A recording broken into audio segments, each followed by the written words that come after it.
A Cleveland father asking for help to find the person who ripped his son's life away just as it was getting started. Erby Greenwood was shot and killed June 6th, just before 11:30 at East 108th in St. Clair. That's where his family and friends met tonight to remember his life. His father says police tell him this was random, but he wonders if it was targeted because his son, who had just turned 18, was shot multiple times. The last time I saw my son, he was in the emergency room dead, eyes open, staring at the ceiling. And I asked if we could shut his eyes, but we were told no because it's still part of a homicide investigation. Erby was supposed to graduate from high school just days after he was killed. He completed a 2-year internship with Lincoln Electric. He had a job lined up with that company. There's now a $7,500 reward to find his. Hey everyone, welcome to Over 50 Starting Over. This is a special guest episode. I'm Barry Edwards. I'm Merle Garrison. And today we bring you my friend Erby Greenwood, who we have talked about on the show before, mostly in the regard that he lost his son last June to a murder. Erby is a good friend of mine, and I was just absolutely floored when I heard that news. I was at a party. As a matter of fact, we talk about that briefly on episode in June called Good Times, Bad Times. And as I said then, it's not my story to tell. We were in the midst of really the fervor of the Black Lives Matter movement going on and a whole lot of social unrest. And I didn't think it would, I never wanted Erby to feel that we were exploiting this in any way. And I wouldn't even want to risk saying the wrong thing. But he came over about a week ago. I was doing some work on the house. We were just talking, and I saw the most vulnerability in Erby that I've seen to this point. He's gone through a lot of phases. And I was just, when he left, I had the whole rest of the evening to think about him. And the next morning, and I thought I'd offer for him to come on to be a guest. And again, I never wanted that to seem exploitive. But Erby is ready to share all sides of what is going on here. Welcome to the show, Erby. Thanks for having me. Really appreciate you coming on. I know this is hard, especially right off the bat. Could you just walk us through what happened last June, and tell us a bit about Erby, please? Erby was murdered on June 6, 2020. It was a Saturday. It was a beautiful day, weather-wise. I mean, it was just a beautiful day like the day. It was a perfect day. And Erby was just over a week away from graduating from Ginn High School. He also had just completed his 2-year internship at Lincoln Electric here in Cleveland, Ohio. And he was days away from starting that position as a full-time employee. He loved his job. It was more than a job, it was a career, because he had been in training for 2 years. And he has a great boss. I still speak about him in the present. Great boss, great mentor, everything. I go to bed every night about 9, 10 o'clock. So Saturday night, June 6th, and my phone rang at 11:30. It wasn't around 11:30. I mean, I remember everything. My phone rang at 11:30 p.m. and I knew something was wrong. As soon as it rang, I didn't even know who it was or anything. I just knew something was wrong. And I picked up the phone, and it was his mom. And first thing she said was, somebody shot Erby. Oh. And I'm in bed and just wake up. I would sleep. And of course I said, hey, I'll be right there, find out, go to University Hospital. That's why I went to University Hospital, which is only about 10, 15-minute drive from me. And that 15-minute drive, I swear, it felt like an hour. And on top of that, I took the long way there. I did not want to go. I was in this twilight state, and I was just taking the longest way possible to get to the hospital. I get to the hospital, there's about 15, 20 people standing out there, including mother. Get to the hospital, 12 or whatever. Everybody's outside, and security and the hospital would not let us into the emergency room, which I'm thinking is odd. And they constantly told us Erby's not here. He's not here. So I get my phone. I call other hospitals. I call Metro. I call Euclid. I called maybe St. Vincent, St. Charity, and nobody knew where he was. And at the time, you got to understand that it was so surreal. You were thinking and kind of hoping that it was all a mistake. Anyway, we were outside about 2:30 in the morning, and nobody knew anything. Hospital staff, police officers, people from they're from the Boys and Girls Club here in Cleveland, and I forget the exact name, especially, but they're from the Boys and Girls Club here in Cleveland. So some of Tazon's mentors were there, grown people.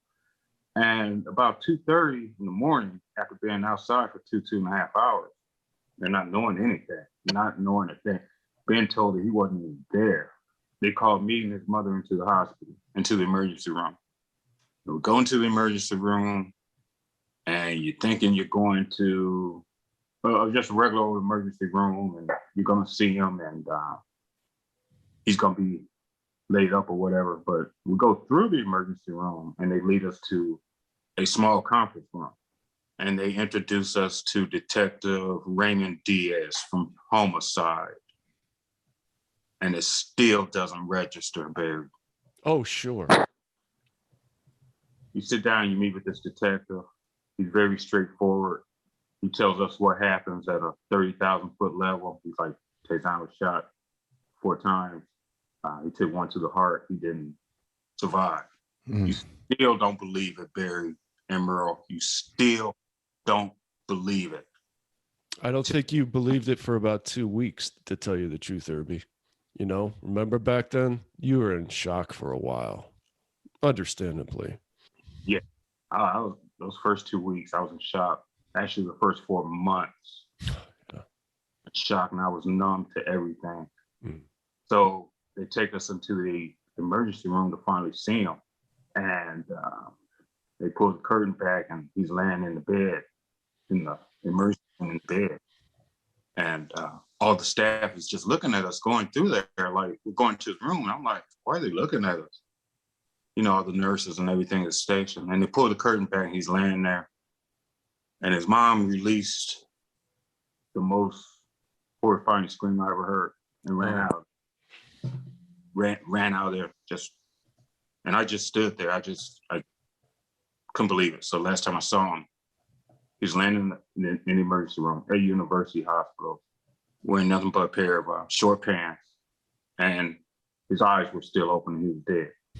And so what they were doing that whole 2.5 hours we were waiting, which they didn't tell us and couldn't tell us or whatever, I guess it's procedure, is that they were basically cleaning him up. And my baby's laying there with his eyes open. And I asked the nurse, I said, can I go in and just close his eyes? I just wanted to touch him.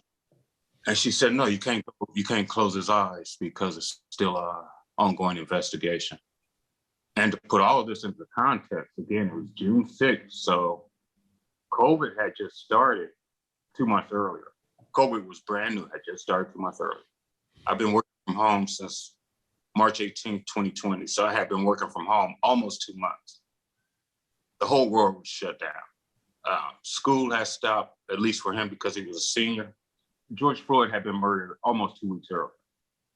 And the riots in downtown Cleveland had taken place just a week earlier. Wow, so I forgot. That's a lot of context there. There's a lot going on right there. So you got COVID, you got George Floyd. I myself was extremely sick that particular day because I remember May 15th of that year, I was trying to ride my bike and I couldn't get past my house. So I've been personally ill and I was ill with that for 4 months. The doctors never knew what it was. I tested negative for COVID twice last year. I was hospitalized twice after Tazon was killed. I had COVID-like symptoms, and a whole lot of people have these symptoms, but nobody's really talking about it because I read stories about people that went through the same thing. I remember August of last year, that was 2 months after he was killed. The doctors told me that I needed a triple bypass. And they wanted to do it in 3 days. You got to understand how I was feeling with all of that going on. Basically, in my head, I was like, forget it. I would use more colorful language on this podcast, but I'm not. I didn't want to do it. I refused to do it. Can't make me do anything I don't want to do. And thank God I had the wherewithal to say, sleep on it. I woke up the next morning, God whispered in my ear, wait. Now here I am, April 8th of 2021, I'm fine. Everything was cleared over medication, I got blood clot, whatever. And Tazon had just turned 18. He turned 18 May 1st, getting ready to graduate from Ginn High School, which he loved. He attended that for 4 years. And he's getting ready to start his career at Lincoln Electric. And God knows I was so looking forward to this new phase of my life where I'm spending time with my boys, Tazon and Tavion, his brother. They're only 15 months apart. That's his younger brother. So looking to a new phase of my life where, wow, I got these young men and, taking one last road trip together before they get away from me and helping them with life and their careers and whatever. And none of anything I just said really encapsulates how I feel. So I'll just leave it right there for now. Okay. Merle, I'm sure that you have questions and comments. You have a young man for a son. Yeah, Erby, I just got to say that I have no idea how anybody can just survive something like that. I have 2 children myself. They're nearly 30, both of them, and I've always wondered how anybody can just mentally and physically survive something like that. Is the most unnatural thing to have one of your children die before you do. Yeah. And I know that you're a man of faith. Can you talk about how do you come out of that pit? I'm still in that pit, but in a different place. It's been 10 months since my son was killed. It doesn't get easier. Actually, it gets a little bit worse. So you have 5 stages of grief, which I learned about years ago when my parents died. Everything you have, what they call DAPA, D-A-B-D-A, depression. No, I'm sorry, denial, anger, bargaining, depression, and acceptance. Where do you feel that you're on that scale now? So these orders of grief come in no particular order. That's news.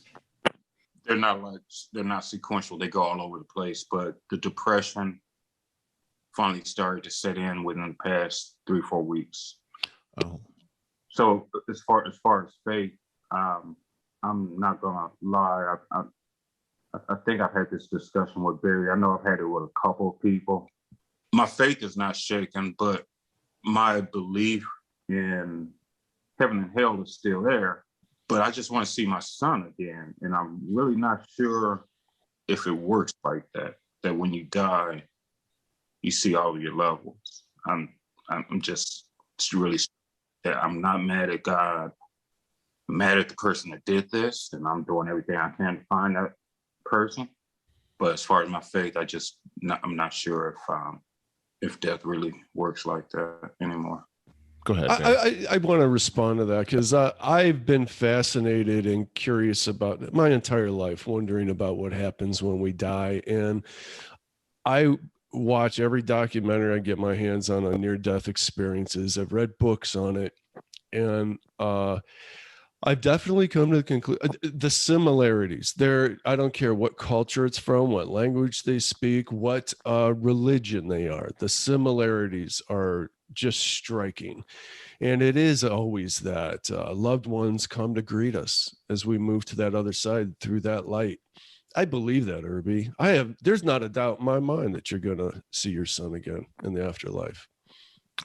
My question for you, Erby, is what caused you to have a doubt in the fact that you might not see your son? I just need 1 second. Can we pause? Oh, no problem. Because I wanted, yeah, go ahead, Erby. And we can pause if necessary, but I wanted Merle to read. I want to just talk about this briefly. I was so moved nearly a year ago when Lincoln Electric posted this. Lincoln Electric posted this on Facebook. And would you mind reading that? Yeah, it says, "It is with deep sadness that we announce the passing of Tazon Greenwood on Sunday, June 7th, 2020. Tazan was a model student in Lincoln Electric's early college, early career manufacturing experience program. He turned 18 on May 1st and was looking forward to graduation this month from Gin Academy. Tazan was an extraordinary young man with a bright future in front of him. Every department enjoyed having him as a team member. He was known to be respectful, hardworking, and he always had a smile on his face. We extend our deepest sympathies to Tazan's family and friends. I had experience with Lincoln Electric. They were an account of mine at one time, and there was something about going into that facility. I remember this very clearly. There was a lot of joy going into that office, and I'm sure that's what Tazan was experiencing over there, working with those people. A lot of love. A lot of great experiences over there, and I'm not surprised to hear that they had a program like that going on over there. They were very community oriented at the time as well. We were talking about Lincoln Electric. Yeah, and a lot of beautiful comments followed. They loved him. They really respected him. Okay, I don't remember exactly where we're at, Erby. Do you know where you want to pick up?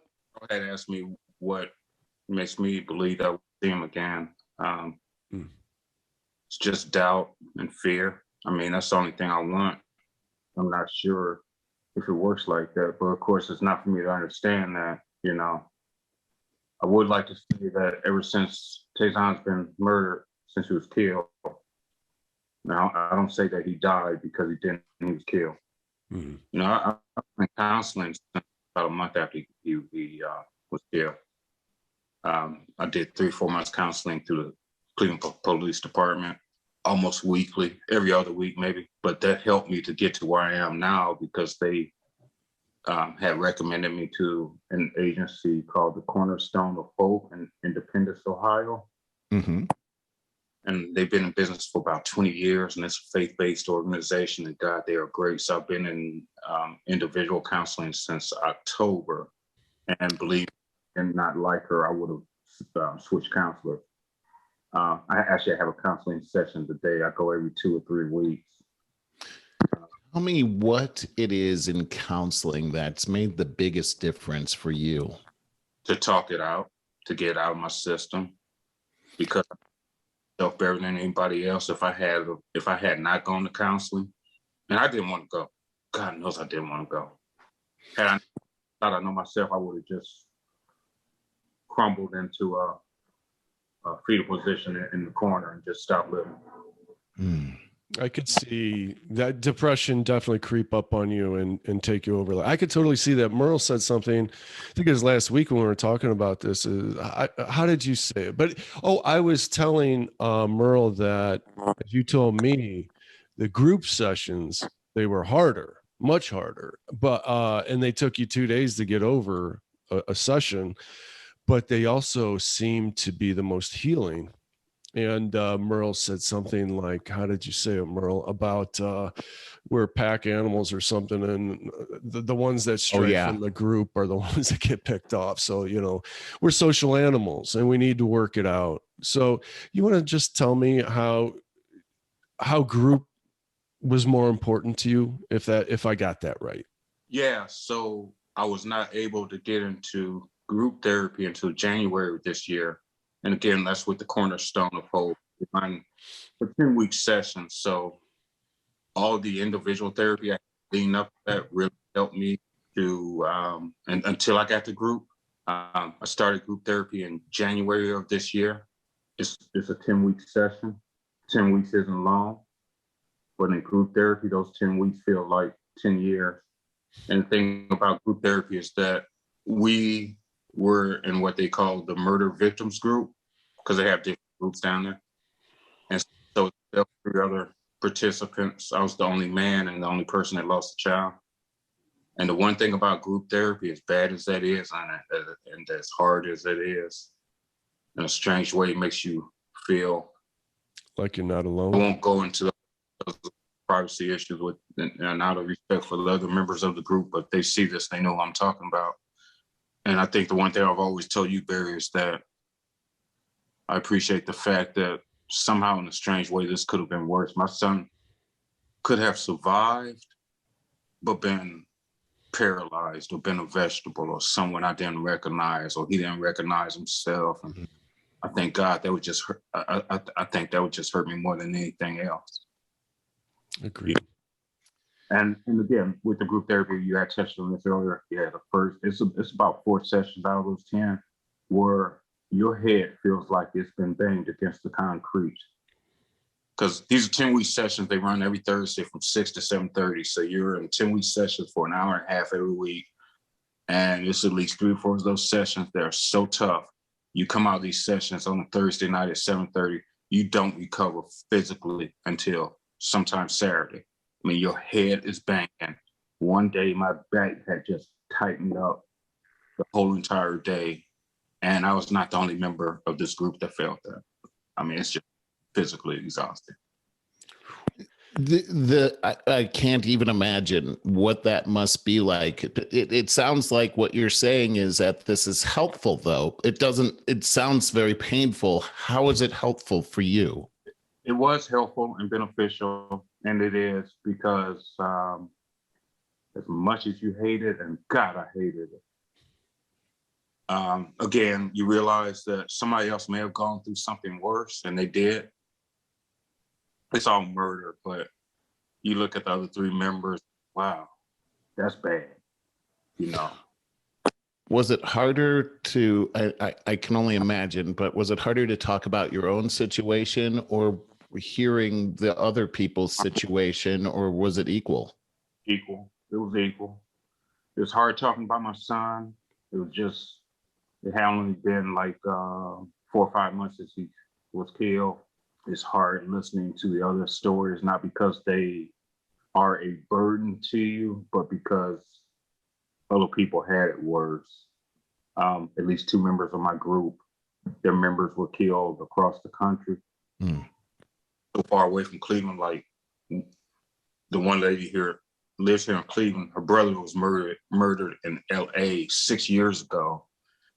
And her and her family didn't know about it for well over a month because the police tracked them down because her brother did not have like a cell phone and ID and stuff. Then you had another lady who lost 2 brothers to murder who were traveling from Cleveland to the West Coast, and they had a breakdown somewhere in Arizona in the desert. Yeah, right outside of a Indian reservation. And that's an FBI case because of the way that happened. People, the FBI believes it was a hate crime. Boy, these are tough cases.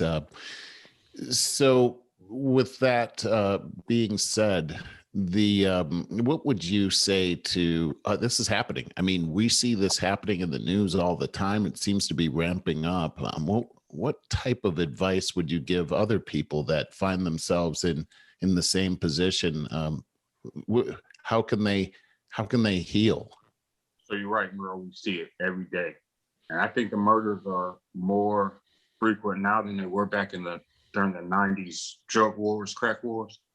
But you see it every day. I don't know what the perfect words of advice are. I guess the best advice I can give is to do whatever it takes to make you heal eventually, whether it's therapy, whether it's structured therapy like I've been through with licensed social workers. If you don't like the agency or the therapist you start with, you just change to another one. Mm-hmm. Let's talk about that for a second, because this is something I've wondered about, Erby. I'm a Christian, okay, and I would say that I'm a strong Christian, but I see people going to court where a loved one had been killed by somebody else, and the family is sitting in court, and this person that they know murdered their loved one is right there. I don't understand how they can contain themselves and not jump over the rail and take that sucker down. How now I know that you're in the middle of this, and there's still a suspect at large here. how do you wrestle with those kinds of things? How do you deal with that? Because I don't know how I would be able to do that, Erby. There's no suspects. No one's been arrested. I have no idea who's done this. I put up a $1,000 reward to get someone to talk. I mean, I put up first it went from 5,000 to 10,000 within about 2 months. I just kept increasing the reward, hoping somebody would talk. No one's talking. That's the culture of the community. How do you sit in the courtroom and with the person you know killed your loved one? Like if I ever get to that point, how do you sit there and not jump over the rail and kill them or fight them or beat them up? I don't know what I would do in that situation. I have no idea how families do it. I do appreciate it more though when I see people jump over that rail, and I've seen this in the past. I appreciate. I have too. Because that's my attitude. Seriously, if I get to that point, I'm jumping over that rail, and I'm not. I want to turn back to God, and I want to say this, that, you know, I personally believe that what it says in the Bible is that God is love, and that if God really is love, that and death isn't his idea, that he wouldn't separate us on purpose, and he certainly would bring us back together if he had the power. And what I understand is he has that power. I know you're going to, just like Barry, I know you're going to see your son again.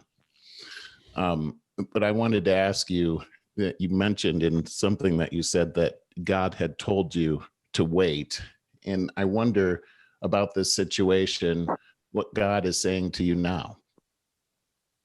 It's not as clear as it was that day. And there's been other moments in my life where God's spoken to my ear, and you know it's God because, you know, he says, wait. What he's saying to me now is, I really don't know. I mean, all I can do is wait for something, but I may never know. I don't know. I've come to I may never know who did this or why. Even if it was a situation where, let's say Tazan just not had it coming, but let's just say he did somebody wrong or whatever. I'm even willing to accept that. I'm not willing to accept the murder. I may never know who did this or why. I've come to that realization a long time ago. You know, I failed to lay the groundwork on this in the beginning. I should have, but I want to ask you, it was a graduation party, right? And the fact that it was at the beginning of COVID and lockdown, it was like, you know, shouldn't have been doing it kind of a thing, but yeah, it was a graduation party, right? Yeah. Yes. There is witnesses. There were plenty of witnesses. Oh, plenty of witnesses. At least 2-3 dozen kids were there. Oh. Everybody knew him. My son's nickname was Strong. All of his friends, teammates on sports teams, they've been calling him Strong since he was 12 years old because he was a strong forward. So even one year, probably when a year or two after he got the nickname, I got his birthday cake. I give my kids a birthday cake every year. One year I had put on there, Happy Birthday Strong. And it just made him laugh so much. He's like, wow, they really put Strong on there. But yeah, these people that knew him and went to school with him and played basketball with him, baseball. I'm talking about professional organized sports, and nobody's talking. And I'm even trying to understand their point on that. Okay, if it was me, I know if I talk, somebody's gonna come after me. You know what?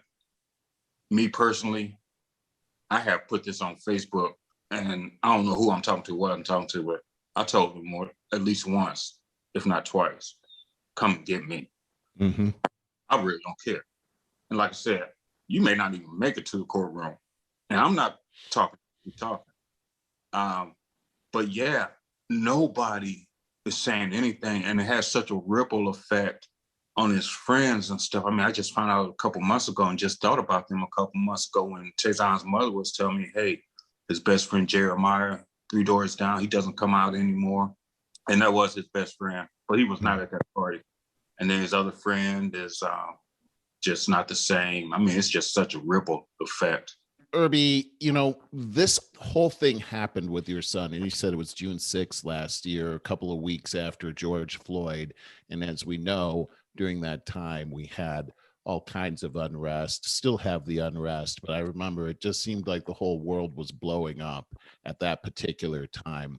I wanted to get your thoughts now, almost a year later, still kind of in that cultural situation as you're recovering from this devastating circumstance. What your thoughts are on this movement, on the justice system, defunding the police, those kinds of things. So what are your thoughts and ideas there?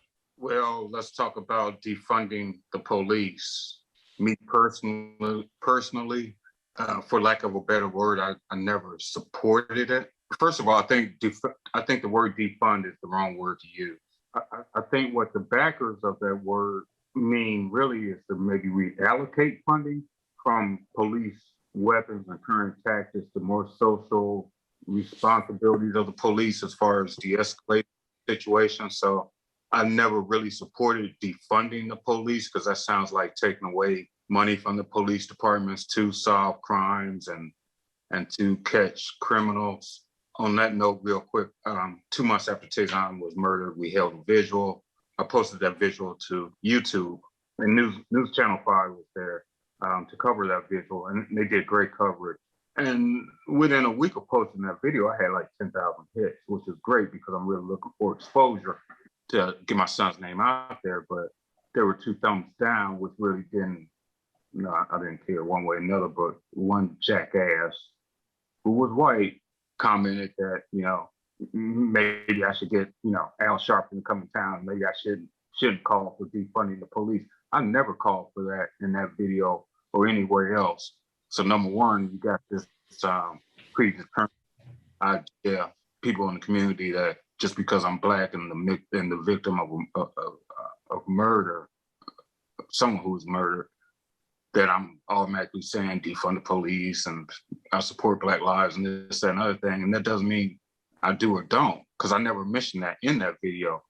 But again, I think the word defund might be the wrong word to use because it's my understanding that really, again, what the backers want to do is to just reallocate funding from strategic weapons and tactical units of SWAT to, again, more ideas of de-escalating the situation. Not, that's my understanding of it. Real big supporter of Black Lives Matter, because even before this happened, to me, Black Lives Matter don't matter to Black people. I mean, I understand what they're doing and I respect it, but to me, again, even before my son was murdered, when I first heard of the Black Lives Movement a few years ago when it was founded, to me, it doesn't mean anything because Black lives don't matter to Black people. We kill one another. We don't identify the murderers. And I'm sure the leaders of the Black Lives Matter unit had one idea in mind, but then you got all these other people that joined up and got their own agenda, just like any other organization. So, well, and what we're seeing out there is that as a young man, Tazan's age, that in the Black community, that the number one cause of death is being killed by another Black person, and this is a problem in our community. And this is happening out there. And on that note, I know that you have another son, and I wonder what you tell him about the situation and how you help him to get through this. Yeah, so Tazan's brother, Tavion, is 17 now. They're, again, like I had mentioned before, they're 15 months apart. And I try to help them any way I can. But in getting through this, but I've always told my kids throughout their lifetimes, before they even start driving, hey, don't run from the police. Shut the car off, take the keys out, put your hands in a visible position. I also told them in these teaching moments throughout their lives, you see a fool, you walk away. And God knows that it took me a lifetime to learn that, because I ain't learned that till I was about 40. So I can only understand what that means to a 17, 18-year-old child. But again, I told them that throughout their lifetime, you see a fool, walk away. And Tazan was the type, he would get angry real quick, just like myself. I have a very quick temper. And damn it, you're not going to tell me what to do or how to do it or when I'm going to do it, which is why I hated therapy, because I had to go to therapy because of somebody else's actions. And I still, again, I have an appointment today at 3:30 because of somebody else's actions. You know, I hate driving down 77 to the cornerstone of hope. I have to do this because somebody killed my son and he's not here, you know. But I mean, I think most people, black, white, whatever, Asian and Indian, talk to their kids about life and how to respond and when to pick and choose your battle. It seems to me, Erby, that people that go through a situation that you've gone through, as hard as it is, it seems to put those people in a great position to help other people out. I just wanted to get your take on that, and have you seen that, and what is that like for you? Being in this position does put you in a more powerful position to help people out. I personally have not done that yet. I'm still struggling and grieving. But what I have found myself doing over the past 10 months is I've seen visuals on the side of the road for other people and children who have been killed, total strangers. And where I would never stop before to join those people, I've stopped to join those different visuals. I mean, these are complete strangers and the victim was a stranger, but that was somebody's child, grandchild, friend, right down the street from me. Barry knows I live right here on 55th, and I live in Slavic Village. I'm right here on 55th and close to. Oh, I know exactly where you are. Yeah. I drive them down 55th a lot. And there was a child from Tazon's Boys and Girls Club, had the same mentors. This kid was 13 years old and he was killed 4 or 5 months ago. I wish I could remember exactly when he was killed. I want to say it was like November 2020. I still pass that tree almost every day where they got his pictures there and balloons and stuff. And one day when I was on the bike ride, I was able to stop and really try to figure out who this person was. And it just kills me every time I see that, because this boy was 13. He was walking home from the Boys and Girls Club at that time when he got killed. He was a victim of a random shooting, just like they told me Tazon was. Because they told me that, you know, the story is with Tazon is that, you know, hey, he was at the party and these guys were kicked out and they came back and shot up the place. And Tazon was an innocent bystander and somebody else got hit too. I don't know who that other person is, some male. She got hit but survived as far as I know. But that happens every day. I mean, that just happened in Akron over the weekend. Some innocent bystander got hit. And again, I'm going off on a tangent, but there was a visual 1 block over from me a few months ago that family and friends were having for somebody. I didn't know who they were or who the victim was. And it turned out to be a car. When I got out the car, I pulled up. I can't believe I pulled my car over and stopped and get out to join these people who I'd never seen before. It was, the victim was a car wreck. It wasn't a murder or anything, but they're still grieving. And so I did ask people who this was and things like that, and try to understand their pain and try to give them some kind of advice. But when I do that, I really don't discuss my son's murder or my situation and what I'm going through with strangers unless it comes up. I mean, it's people who have known me for months casually. I haven't said anything. On that point, I was talking to Barry about you, and he talked about the first meeting that you all had at one of your favorite places right at the end of East 55th, and he said that you all had a fantastic conversation. It was upbeat and friendly and fun, and that you all got together. And later, it wasn't until much later that Barry found out it was only a short time after your son had been murdered. No. Oh, I got it wrong. Okay. Oh, were you referring to the day I met him? It was your girlfriend, actually. Yeah, his girlfriend died passed away 2 weeks before we met. Yeah, my girlfriend Stacy of 10 years had passed away, not from murder, but from sarcoidosis, which is a whole nother issue because that's an orphan disease. But yeah, I had met Barry, I believe it was on Friday. It was down at East 55th Street. I think I drove there that day, but Barry, I see Barry, I'm sitting at the bar. It's a great day, just like today. And this is pre-COVID, so this would have been 2018. I see a guy roll up on a bicycle with a similar frame to mine, a similar frame like my bicycle that I had at the time. I'm what they call a bike hole. I'll do anything for a bike. So you got 3 of them on the line here. oh yeah. So I was like, wow, nice bike. And plus we had the same bike.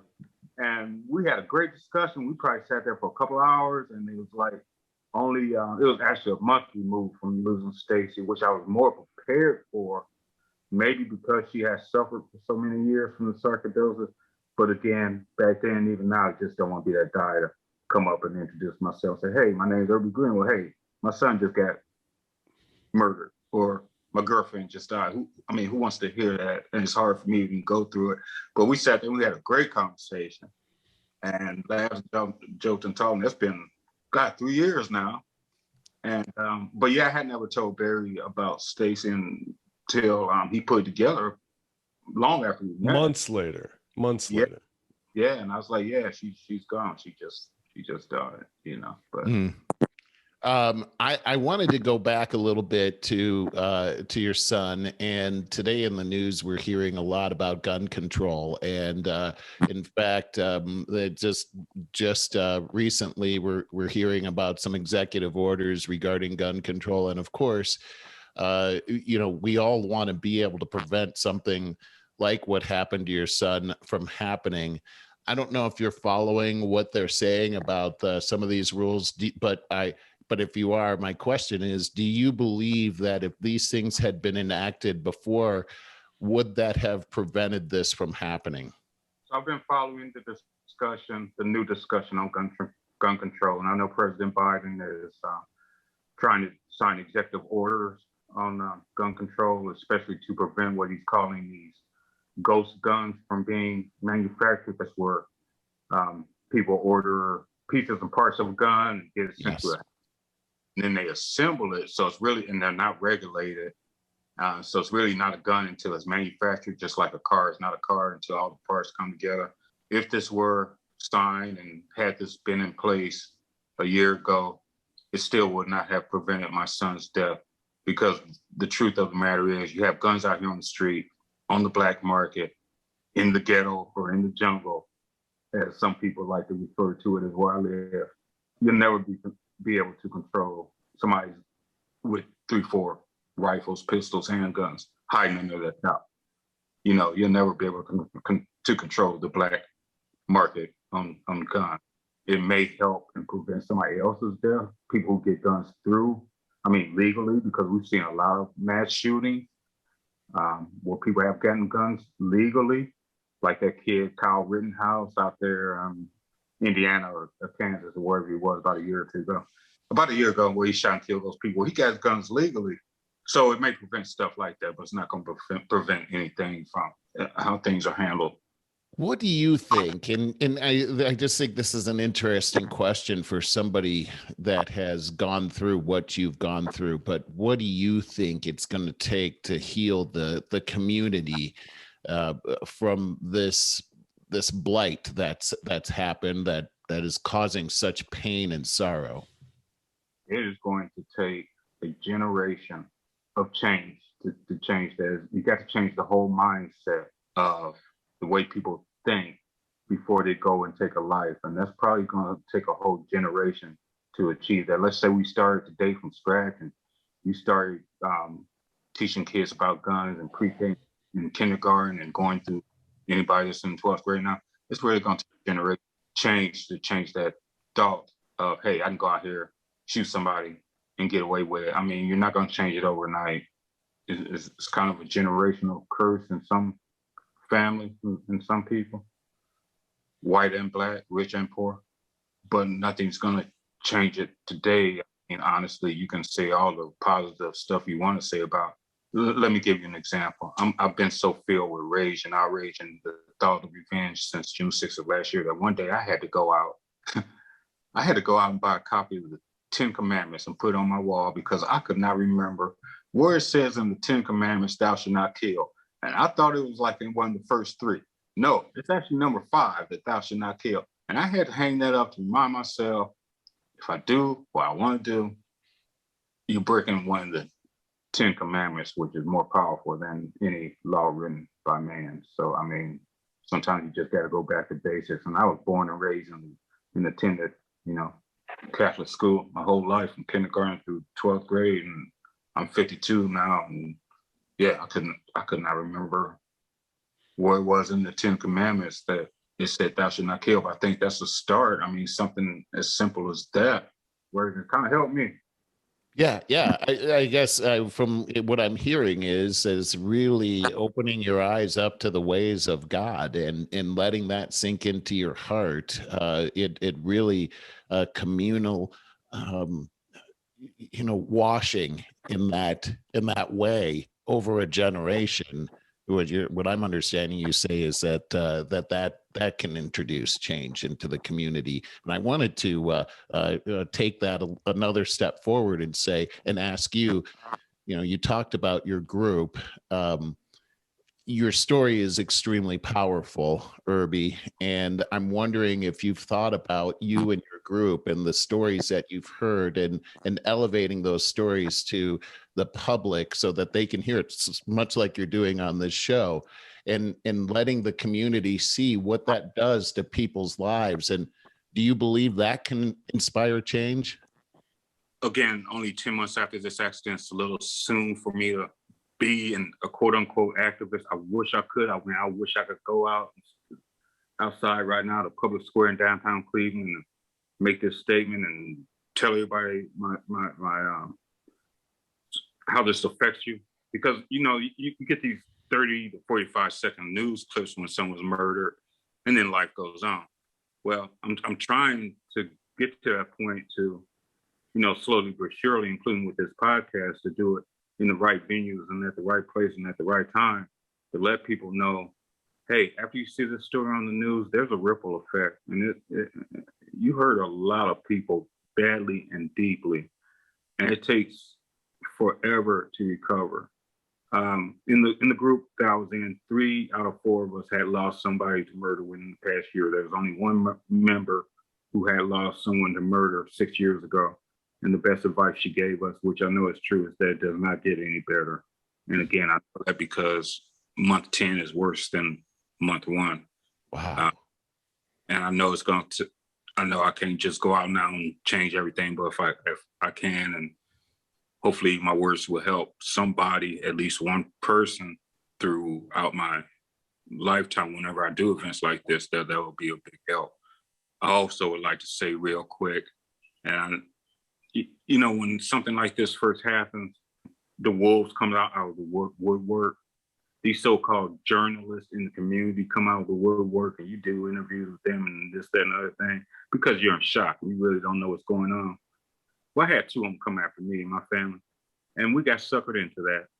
And they just have a hidden agenda. So another piece of advice I give to people, if you ever, let's just say you're going through this now, have gone through this, just be careful who you talk to. They didn't damage me or my son's reputation in any way at all, but I was looking for legitimate exposure, and they were just doing it to get their names out here.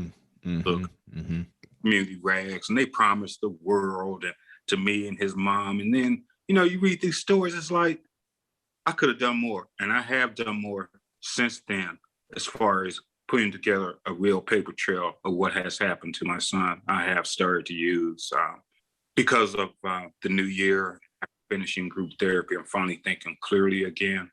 I've done public information requests and stuff to get the official coroner's report, police report, and other things. I know now the exact address of where this happened. Of course, it doesn't mean that the owner of that house did it, but I know the exact address.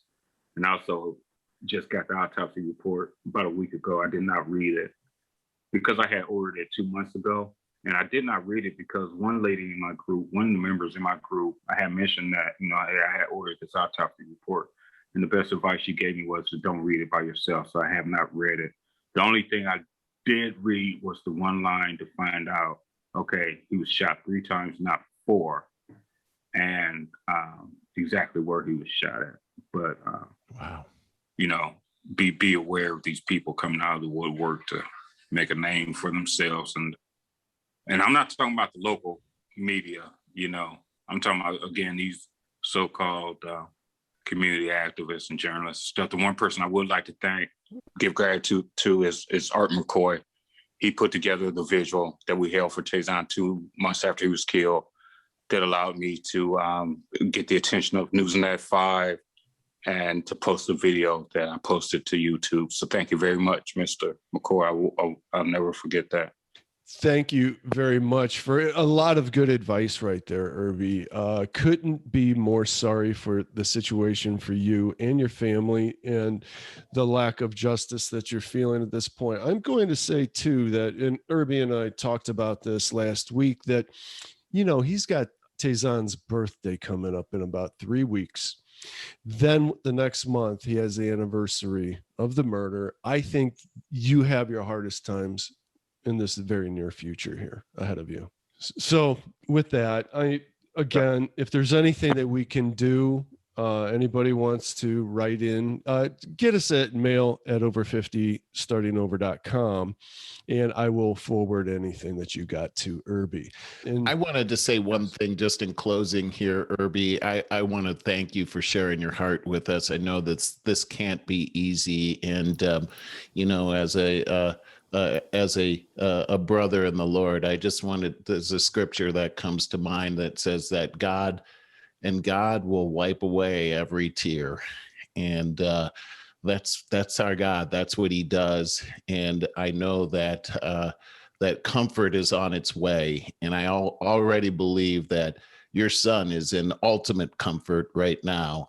And he's not worried about anything. And as far as time goes, for him, it'll be just moments before he gets to see his dad again. But for you and I, we're still here in this world, and we have to carry on. And it won't seem like tomorrow when we see him, because we're going to live on. And I know if it were me and I were your son, I would say, Dad, carry on and make our name proud, and hold your head up. And before you know it, we'll be together. Thank you. Thank you for having me on. Thank you for the invite. Thank you for giving me this time and on the podcast and all the time, Barry, that you've given me over the past, 10 months, you and Lisa. And I appreciate it. Yeah, anytime, dude. We need to get together here very soon. Like I said, they're going to have some hard times coming up. Thanks a bunch, everybody. Catch us at over50startingover.com. Thank you.